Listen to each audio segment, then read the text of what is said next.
ये कहानी दिव्या भारती की है। वो दिव्या भारती जो फिल्मों में आई तो जैसे पर्दे की रोशनी तेज हो गई।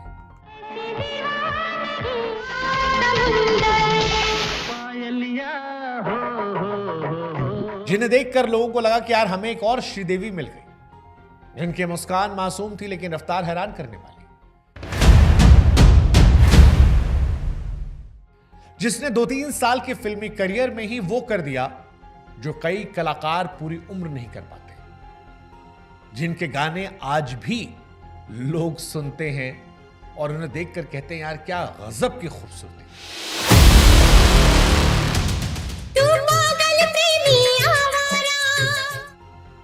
लेकिन दिव्या की मोहब्बत जब पूर्ण हो रही थी तभी वो अधूरे सवालों को छोड़कर इस दुनिया से चली गई, और ये ऐसी मौत थी जिसे आज भी लोग पचा नहीं पाए। बॉलीवुड के अंदर कलाकारों की मौत कोई नई बात नहीं है, लेकिन कई बार कुछ मौतें सिर्फ इंसान को नहीं ले जाती, वो पीछे रहस्य छोड़ जाती है। दिव्या भारती की मौत भी वैसी ही थी, सिर्फ 19 साल की उम्र में, केवल 2-3 साल के करियर में, और एक ऐसे अंत पर जिस पर 3 दशक बाद भी बहस खत्म नहीं हुई है। आज भी लोग सवाल पूछते हैं कि दिव्या भारती की मौत हादसा थी, खुदकुशी थी, या फिर एक गहरी साजिश जिसे इतने शातिराना अंदाज में अंजाम दिया गया कि आज तक वो राज छिपा हुआ है। हर बार हर जवाब के साथ यहां पर एक नया सवाल खड़ा होता है, और यह इसलिए खड़ा होता है क्योंकि दिव्या कोई साधारण स्टार नहीं थी। दिव्या भारती उस दौर की पैदाइश थी जब स्टार बनने में सालों लग जाते थे, लेकिन दिव्या भारती ने चंद महीनों में वो मुकाम हासिल कर लिया था जहां लोग उनमें श्रीदेवी जैसी महान कलाकार की परछाई देख रहे थे। दिव्या की खूबसूरती, उसके एक्सप्रेशन, कैमरे के सामने उनकी सहजता, ये लोगों को हैरान कर रही थी। दिव्या भारती की कहानी हम आपको सुनाएं उससे पहले हमारी आपसे गुजारिश है कि आप क्राइम बुक के चैनल को जरूर सब्सक्राइब कीजिएगा। आमतौर पर लोग वीडियोस देख लेते हैं लेकिन चैनल सब्सक्राइब नहीं करते, इससे आपको अगला वीडियो नहीं मिलता, अगली कहानी नहीं मिलती, और हम चाहते हैं कि ये जो कहानियां हम आपके लाते हैं रिसर्च करके, ये आप तक जरूर पहुंचे, आप इसका लुत्फ उठाएं, इसलिए क्राइम बुक को सब्सक्राइब कर दीजिएगा। अब शुरू से दिव्या भारती कहानी शुरू करते हैं। 1990 के आसपास दिव्या भारती ने फिल्मों में कदम रखा। उम्र बहुत कम थी, पहले साउथ इंडियन फिल्मों में काम किया, तेलुगु सिनेमा से शुरुआत की, फिर तमिल फिल्मों में दिखी। उस दौर में साउथ सिनेमा में नई एक्ट्रेस को जल्दी मौके मिल जाया करते थे, लेकिन वहां टिकना आसान नहीं था। दिव्या भारती वहां सिर्फ टिकी नहीं बल्कि नोटिस की गई। मुंबई पहुंचते ही जैसे किस्मत ने रफ्तार पकड़ ली। जहां एक नई अभिनेत्री को इंडस्ट्री में घुसने में सालों लग जाते हैं, वहीं दिव्या भारती ने एक ही साल में करीब 10 फिल्में साइन कर ली। कुल मिलाकर 14 हिंदी फिल्में, जिनमें 3 उनकी मौत के बाद रिलीज हुई, जबकि उसमें 80% से शूटिंग ज्यादा हो चुकी थी। दिव्या की फिल्म विश्वात्मा का गाना सात समंदर पार, जिसे आजकल कार्तिक आर्यन ने भी रिक्रिएट किया है और लोग कह रहे हैं कि क्या वाहियात रिक्रिएशन है। ये गाना उस दौर में जब दिव्या भारती पर फिल्माया गया था तो ये सुपर डुपर हिट हुआ था। आज भी घर घर में इस गाने को लोग देखते, सुनते, जानते हैं। शादियों में अक्सर ये बजता है। शाहरुख खान की फिल्म दीवाना आपको याद होगी। दीवाना जैसी फिल्म में शाहरुख खान और ऋषि कपूर के साथ काम मिला। दिव्या भारती ने अपने काम से प्रभावित किया। शोला और शबनम में गोविंदा के साथ उनकी जोड़ी जबरदस्त हिट रही। सिर्फ 2 साल में दिव्या भारती इंडस्ट्री की टॉप यंग एक्ट्रेस में गिनी जाने लगी। कुल मिलाकर करीब 20 फिल्में, जिसमें 14 हिंदी की थी और 6 साउथ की, और ये सब तब जब उनकी उम्र केवल 19 साल थी या उससे भी कम थी। इसी तेज रफ्तार जिंदगी के बीच उनकी मुलाकात होती है साजिद नाडियावाला से। शोला और शबनम के सेट पर गोविंदा के जरिए पहली मुलाकात, फिर बातचीत बढ़ी, नजदीकियां बढ़ी और बहुत कम वक्त में प्यार हो गया। साजिद नाडियावाला उस वक्त इंडस्ट्री में एक उभरते हुए प्रोड्यूसर थे, लेकिन एक सच्चाई यह भी थी कि वो पहले से शादीशुदा थे। इसके बावजूद साल 1992 के आखिरी महीनों में दिव्या भारती और साजिद नाडियावाला ने इस्लामिक तरीके से शादी कर ली। काजी ने निकाह पढ़ाया। दिव्या भारती का नाम बदलकर सना नाडियावाला हो गया। हालांकि यह शादी दुनिया से छिपाई गई, वजह बताई गई करियर। इंडस्ट्री में कोई नई बात नहीं है। कई हीरो हीरोइन अपनी शादी और रिश्ते को इसलिए छिपाते हैं ताकि उनके फिल्मों के बिजनेस पर असर न पड़े। दिव्या भारती बहुत नई थी, फिल्में लगातार मिल रही थी, पैसा शोहरत दोनों आ रहे थे, इसलिए तय हुआ कि सही वक्त आने पर शादी का खुलासा कर दिया जाएगा। 1993 में साजिद नाडियावाला ने दिव्या भारती के लिए मुंबई के वर्सोवा इलाके में एक फ्लैट लिया, तुलसी अपार्टमेंट, 5वीं मंजिल, 3 बेडरूम का फ्लैट। ये फ्लैट न साजिद के नाम था न दिव्या के नाम। वो वहां पर किराएदार के तौर पर रहती थी। कभी कभी उनके भाई कुणाल भारती आते थे, माता पिता अलग रहते थे। जिंदगी बाहर से काफी परफेक्ट दिख रही थी, काम था, पैसा था, नाम था, शादी था। लेकिन सवाल यहीं से शुरू होता है, क्या सब कुछ सच में जितना आसान था उतना दिख रहा था? क्या इतनी कम उम्र में इतनी तेज रफ्तार संभालना आसान होता है? और क्या दिव्या भारती के निजी रिश्तों में सब कुछ ठीक था? तारीख आती है 5 अप्रैल साल 1993, जिस दिन ये कहानी हमेशा हमेशा के लिए बदल जाती है। 5 अप्रैल 1993 को यह तारीख दिव्या भारती की जिंदगी का आखिरी दिन साबित हुआ। लेकिन उस दिन की शुरुआत बहुत आम दिनों जैसी थी। सुबह हैदराबाद में शूटिंग हुई, वही भागदौड़, वही यूनिट, वही कैमरे, वही जल्दी जल्दी सीन खत्म करने की कोशिश। दिव्या भारती उस वक्त एक साथ हिंदी और साउथ इंडियन दोनों फिल्में कर रही थी। यही वजह थी कि उनका शेड्यूल बहुत टाइट था। उस दिन शूटिंग के दौरान उनके पैर की उंगलियों में चोट लग गई, बैंडेज बंधा था, दर्द था, लेकिन काम रुका नहीं। दोपहर के आसपास शूटिंग खत्म हुई और शाम को मुंबई रवाना हो गई। शाम होते होते वर्सोवा के तुलसी अपार्टमेंट स्थित अपने फ्लैट पहुंची, 5वीं मंजिल, जहां पर 3 बेडरूम का फ्लैट और वो किराएदार के तौर पर थी। इत्तेफाक से उसी दिन दिव्या भारती ने मुंबई में अपना एक 4 बेडरूम का फ्लैट भी खरीदा था। ये बात बाद में पुलिस जांच में सामने आई।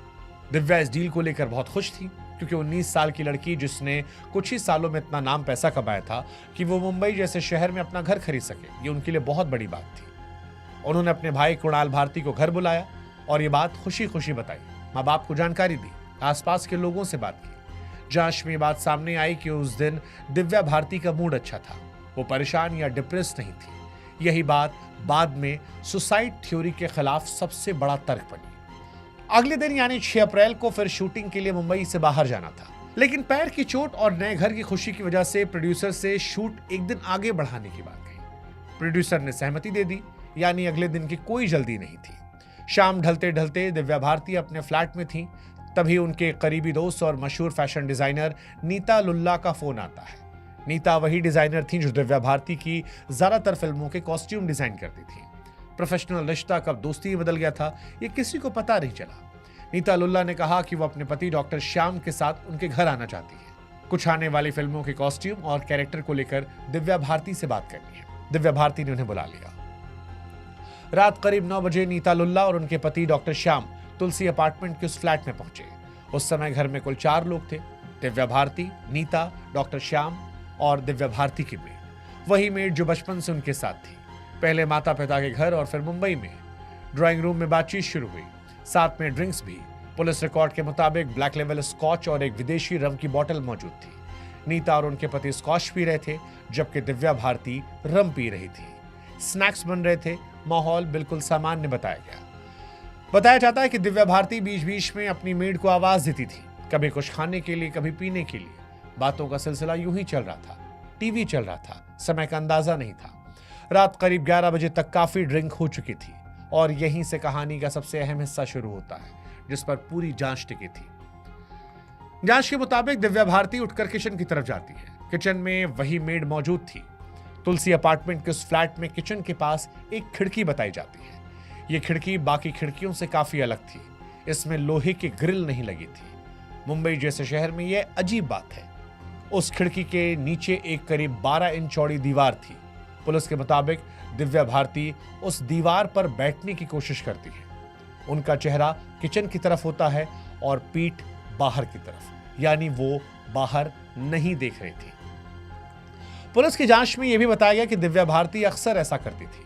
वो खिड़की पर बैठकर मेड से बात करती थी, लेकिन उस रात शराब ज्यादा पी ली थी, संतुलन बिगड़ा और अगले कुछ सेकंड में वो पीछे की तरफ गिर गई। 5वीं मंजिल से सीधे गिरना और सीधा फर्श पर। उस जगह पर आमतौर पर सोसाइटी की पार्किंग होती थी। लगभग हमेशा कोई ना कोई गाड़ी खड़ी रहती थी, लेकिन उस रात एक भी गाड़ी नहीं खड़ी थी और ये बात भी बाद में कई सवालों की वजह बनी। जैसे दिव्या भारती नीचे गिरी, मेड चीखने लगी। ऊपर ड्राइंग रूम में बैठे नीता और उनके पति को पता चला। वे दौड़कर नीचे आए, पड़ोसी इकट्ठा हुए, गार्ड को बुलाया गया।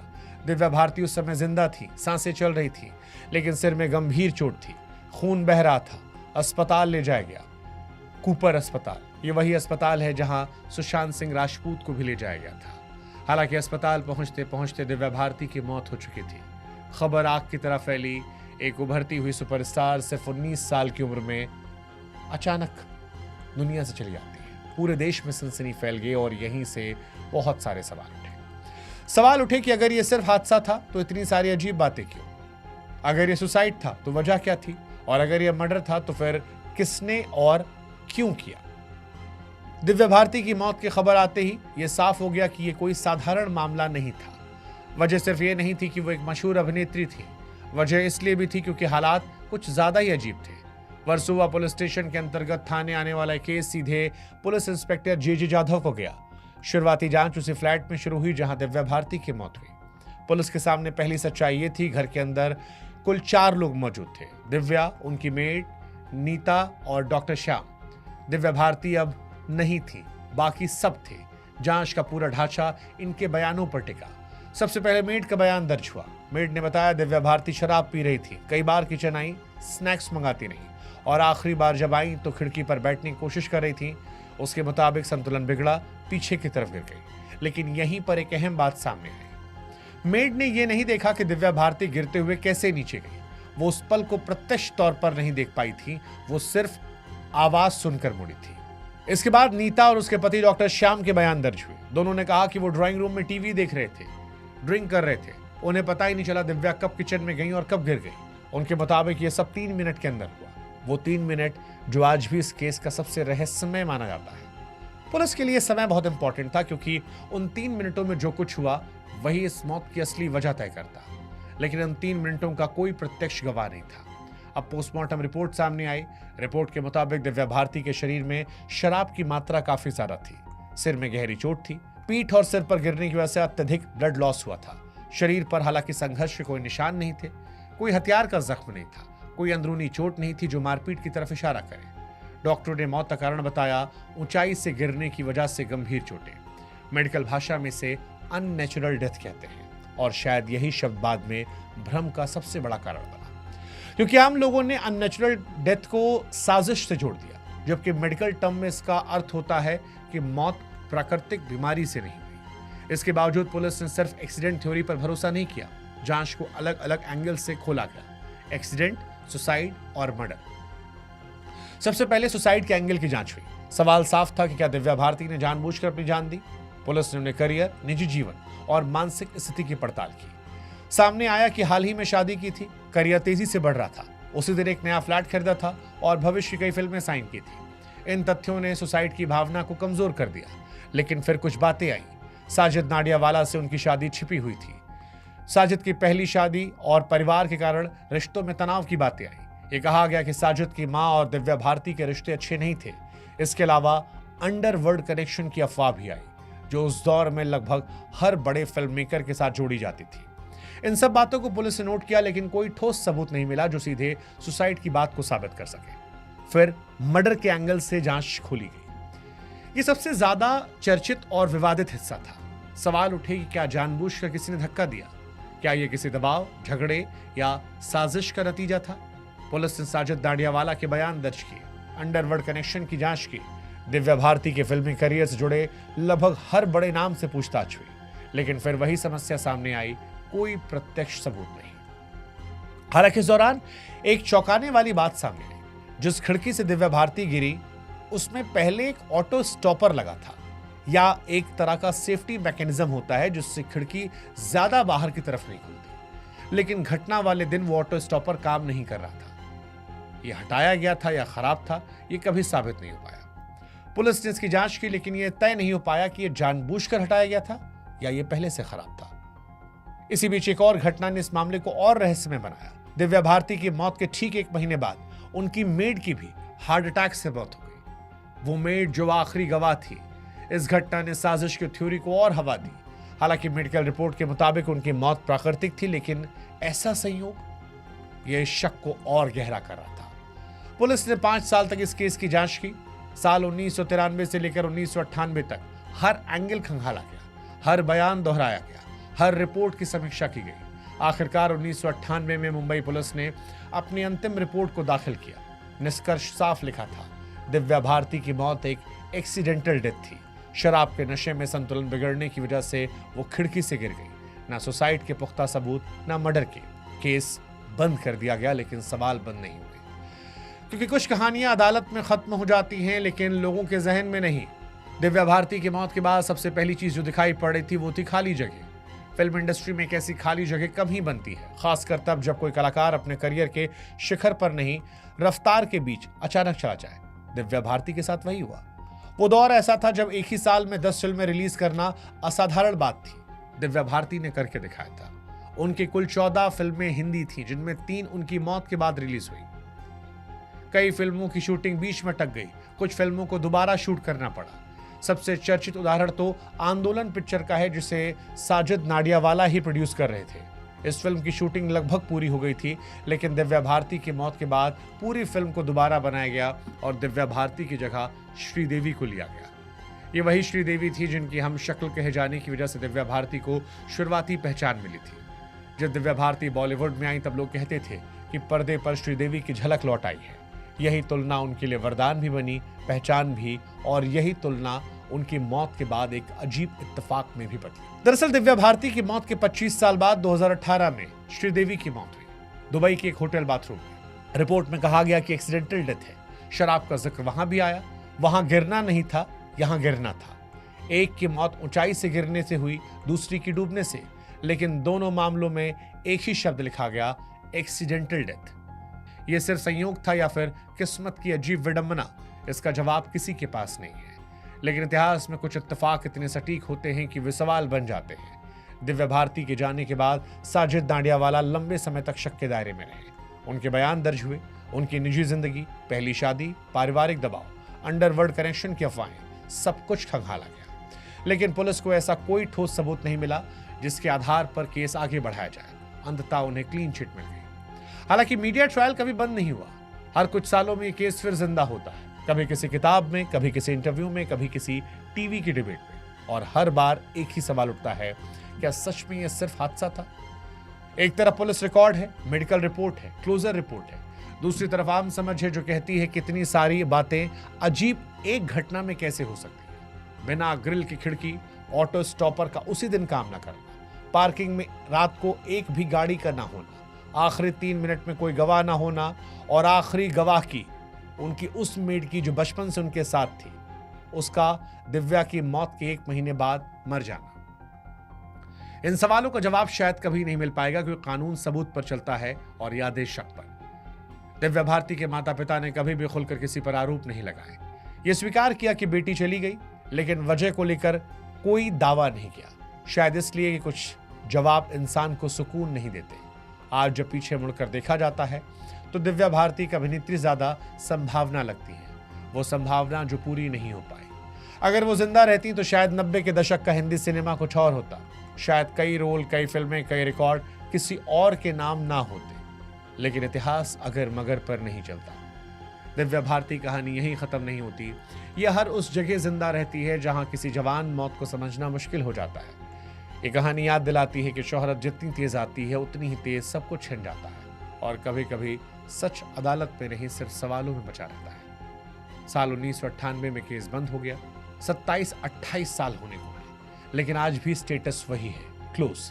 लेकिन लोगों के जहन में ये केस कभी बंद नहीं हुआ, क्योंकि कुछ कहानियां इंसाफ के लिए नहीं, याद के लिए रह जाती हैं, और दिव्या भारती कहानी भी उन्हीं में से एक है। कहानी अच्छी लगी हो तो क्राइम बुक से जरूर जुड़िएगा। कोई और किस्सा कहानी सुनना हो तो कमेंट सेक्शन में लिखिएगा। इस रिश्ते को और मजबूत कीजिए, हमारा साथ दीजिए क्राइम बुक को सब्सक्राइब करके। जय हिंद, जय भारत, नमस्कार।